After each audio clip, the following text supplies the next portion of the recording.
BRS గెలిస్తే ఒక్కటి MIM గెలిచింది. అంటే అప్పుడు ఎంఐఎం బీఆర్ఎస్ పార్ట్నర్ అనుకుంటే 7కి 7 నియోజకవర్గాలు శాసనసభ నియోజకవర్గాలు సికింద్రాబాద్ పరిధిలో బీఆర్ఎస్ గెలిస్తే ఇప్పుడు అక్కడ బీజేపీ లీడ్ తీసుకుంటుందనంటే బీఆర్ఎస్ ఓటు బ్యాంకు బీజేపీకి షిఫ్ట్ అయినట్టు. అంటే బీజేపీ అదనంగా గెలుస్తున్నటువంటి ఈ 4 లోక్సభ స్థానాల్లో బీఆర్ఎస్ పార్టీ ఓటు బ్యాంకు గణనీయంగా బీజేపీకి షిఫ్ట్ అవ్వటం వల్ల ఈ 4 ఓటు బ్యాంకు బీజేపీకి షిఫ్ట్ కావడమే ప్రధానంగా ఈ ఫలితాలు శాసించాయంటారు.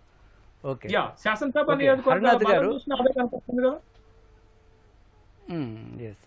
ఓకే హరినాథ్ గారు, ప్రధానంగా వాళ్ళు అన్నట్టుగా మల్కాజ్గిరి పరిస్థితి చూస్తున్నట్లయితే మల్కాజ్గిరి 2019లో టీడీపీ తరఫున మల్లారెడ్డి గెలిచారు. ఆ తర్వాత గత ఎన్నికల్లో కాంగ్రెస్ నుంచి రేవంత్ రెడ్డి గెలిచారు.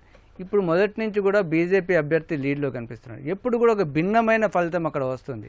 ఇప్పటివరకు సీఎం రేవంత్ రెడ్డి ప్రాతినిధ్యం వహిస్తున్న నియోజకవర్గంలో బీజేపీ గెలిచే పరిస్థితి కనిపిస్తుంది. అయితే మల్కాజ్గిరి ఫలితాన్ని మొదటి నుంచి భిన్నమైన ఫలితాలు ఎలా ఇస్తుంది, దాని ఎలా చూడాలి? ప్రధానంగా ఏంటంటే మల్కాజ్గిరి పార్లమెంట్ పరిధి అనేది చాలా పెద్ద లోక్సభ పరిధి. సో అక్కడ భిన్నమైనటువంటి వాతావరణం నెలకొని ఉంది. అక్కడ వివిధ ప్రాంతాల నుండి వచ్చినటువంటి ప్రజలు ఇక్కడ స్థిరంగా ఉన్నటువంటి పరిస్థితి మనం గమనించాలి.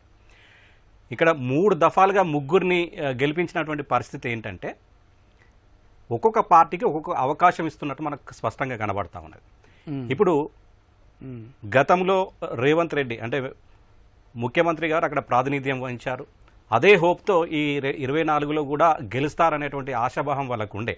కానీ అక్కడ చేసిన తప్పిదం ఏంటంటే ఇక్కడ ఈ పరిధిలో స్థానికంగా ఉండేటువంటి వ్యక్తి గనక టికెట్ ఇచ్చినట్టయితే గెలిచేటువంటి అవకాశం ఉండేది. కానీ అలా చేయలేకపోయింది. పట్నం సునీత